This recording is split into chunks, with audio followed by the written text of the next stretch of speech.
Everyone called it the Castle, a stately mansion that once crowned Blackstone Hill in Ipswich, Queensland. This was the place where I spent much of my teenage years growing up in the 80s. My family lived in Hill Street. My primary school sat across the road, and the hill was effectively an extension of our backyard.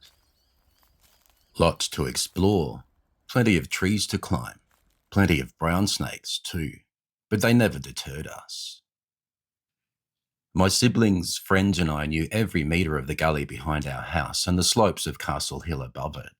It was the perfect place to hunt for fossilised ferns and shells. Higher up stood the ruins of the castle itself, and scattered around were fissures in the earth, with hot steam and gas drifting from them. We'd climb the ruined brick walls and sit there in the afternoon breeze, cooling off before racing home before dark. Today, some 40 years later, I've returned to the castle with my brother, once again wandering these slopes like the kids we used to be. But this time, I'm here to tell the story behind the ruins and the remarkable man who built what was once here. The rise and eventual fall of a grand estate. The Castle of Blackstone Hill.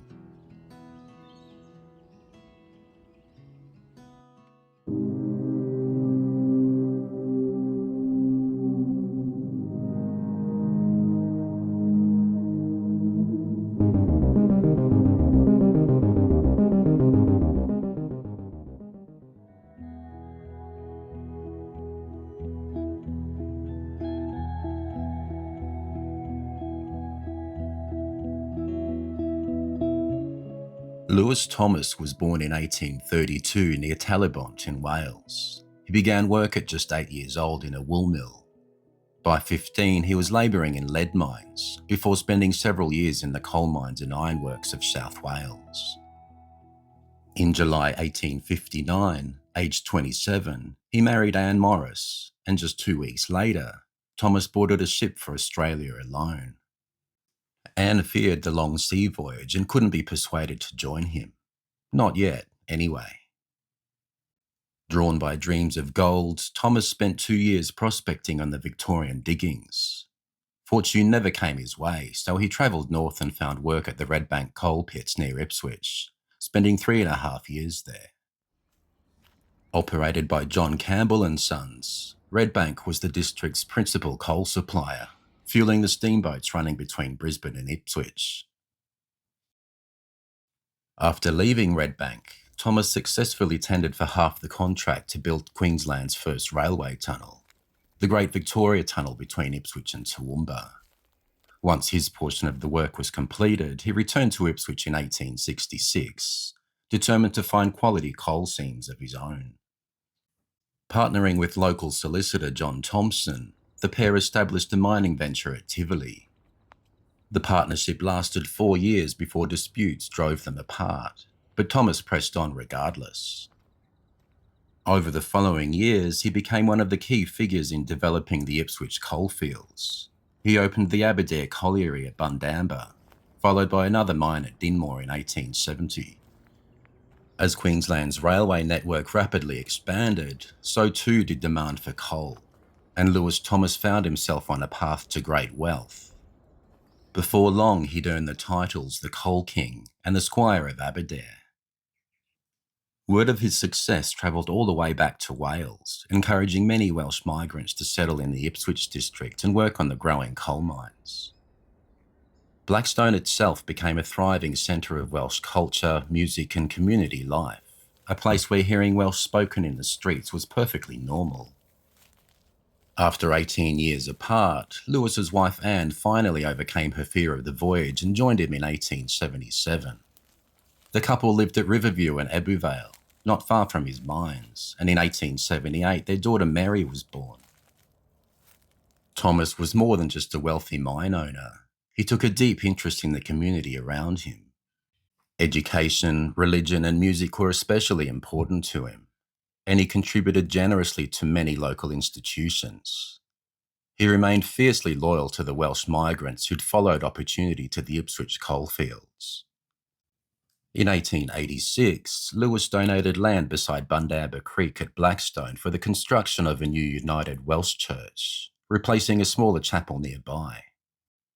That same year, Thomas commissioned the construction of another building, his new family home, one intended to overlook the entire district from the summit of Blackstone Hill. Its name was Brynhyfryd, meaning pleasant hill in Welsh.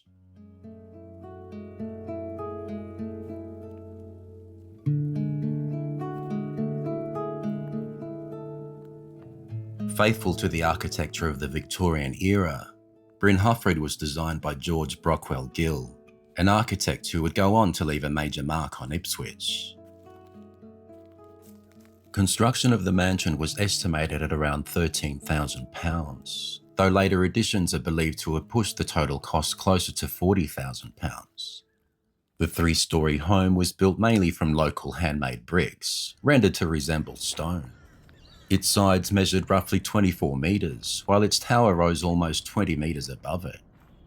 The roof was originally clad in Welsh slate, later replaced with galvanised iron after storm damage.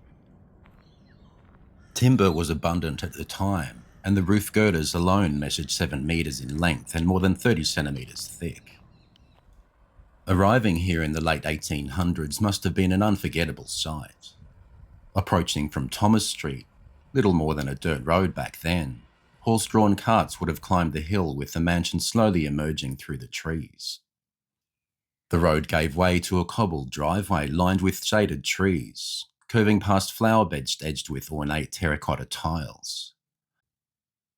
Hundreds of dray loads of rich soil had been hauled up from nearby Bundamba Creek to establish the gardens Lewis Thomas envisioned. Terraced lawns wrapped around the hilltop residence, meticulously maintained by a full-time gardener. Bush houses and glass houses were also filled with exotic plants. And it wasn't just ornamental gardens flourishing here. Brynhyfryd sat within 15 acres of productive grounds.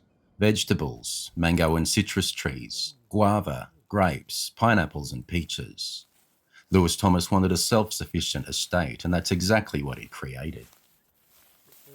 From the front terraces, visitors were greeted by a sweeping curved staircase in classic Victorian fashion. Wide colonnaded verandas wrapped around the mansion, lined with arches, balustrades and graceful rows of circular columns topped with foliated caps. The staircase led directly to the second floor, while the ground floor housed the practical workings of the estate. Staff quarters, bathrooms, dining rooms, dairy room and a kitchen fitted with a coal-fired hob and stove. The second floor was designed largely for entertaining. Here were guest rooms, a large library and music room. The upper floor, meanwhile, was reserved mainly for the Thomas family themselves, containing bedrooms and private living spaces. Inside, Brynhyfryd was dressed to impress.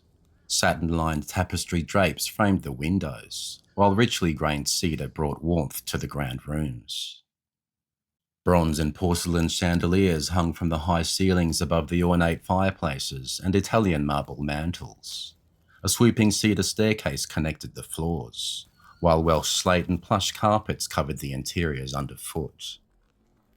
The tower at the front offered sweeping views, as far as Moreton Bay when using binoculars. Another tower at the rear concealed something remarkably modern for the time. A hydraulic elevator powered by 2 large water tanks behind the house. Water was pumped uphill from deep coffin holes at the base of Blackstone Hill into reservoirs near the mansion. One of these reservoirs still stands today. A number of outbuildings also serviced the estate. A cottage for the Rousey and chauffeur, a separate laundry, workshop, barn and 2-storey coach house and stables. There were fowl houses for chickens, and dairy cows provided fresh milk, cream and butter for the household. After 1901, Lewis had a separate billiards room added to the estate. Then, when electricity reached the district around 1920, Brynhyfryd installed its own generator. Gas lighting was abandoned and the mansion lit up the hilltop like a beacon visible for miles around.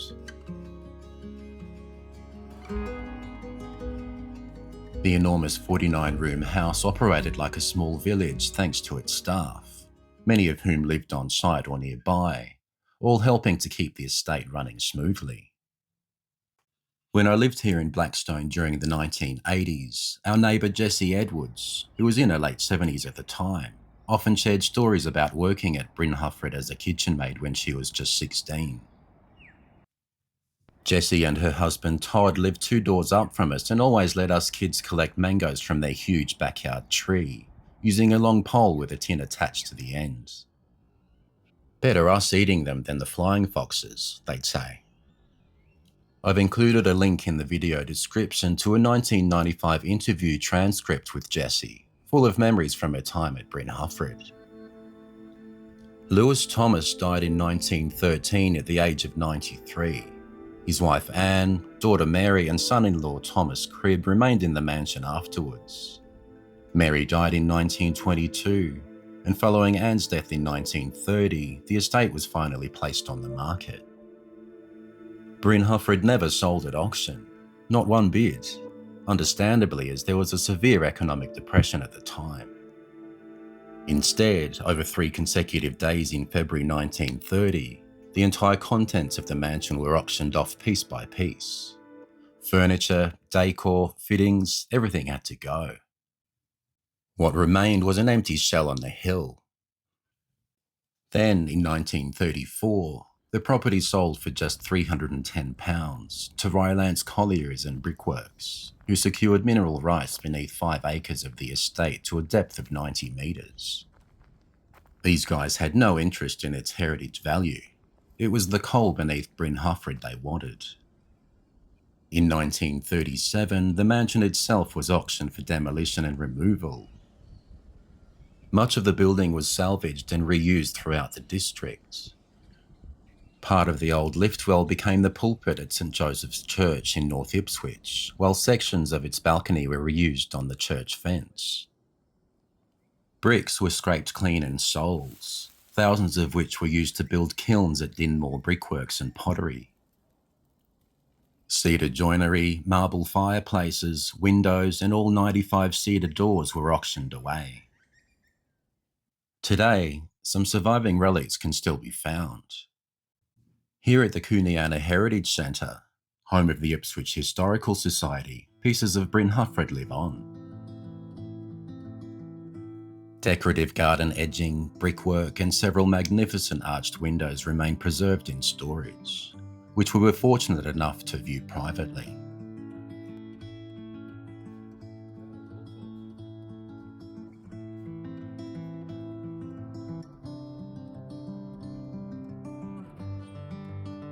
More relics survive at Blackstone's United Welsh Church at the bottom of Thomas Street. This beautiful old Blüthner piano once stood inside Brynhyfryd itself, donated to the church by Claire Bailey, great-granddaughter of Lewis Thomas. The mansion's etched front doors have also been repurposed inside the church, while original tiles now form part of the entrance floor.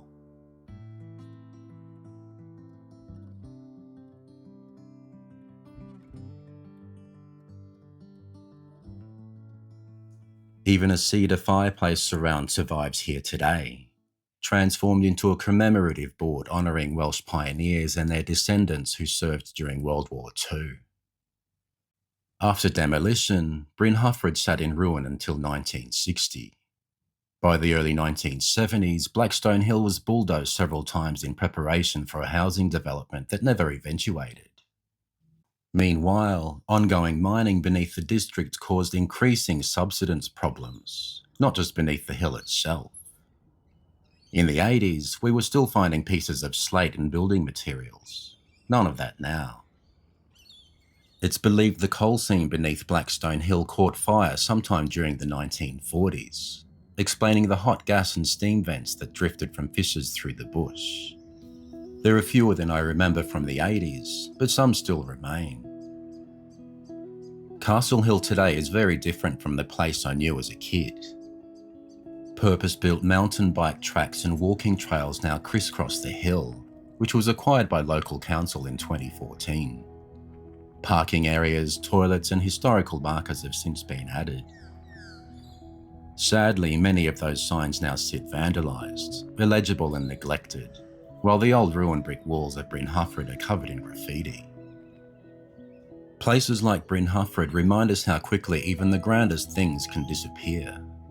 A mansion that once overlooked an entire district with pride and permanence now survives only in scattered relics, fading stories and memories, and the quiet hilltop where kids once played amongst its ruins.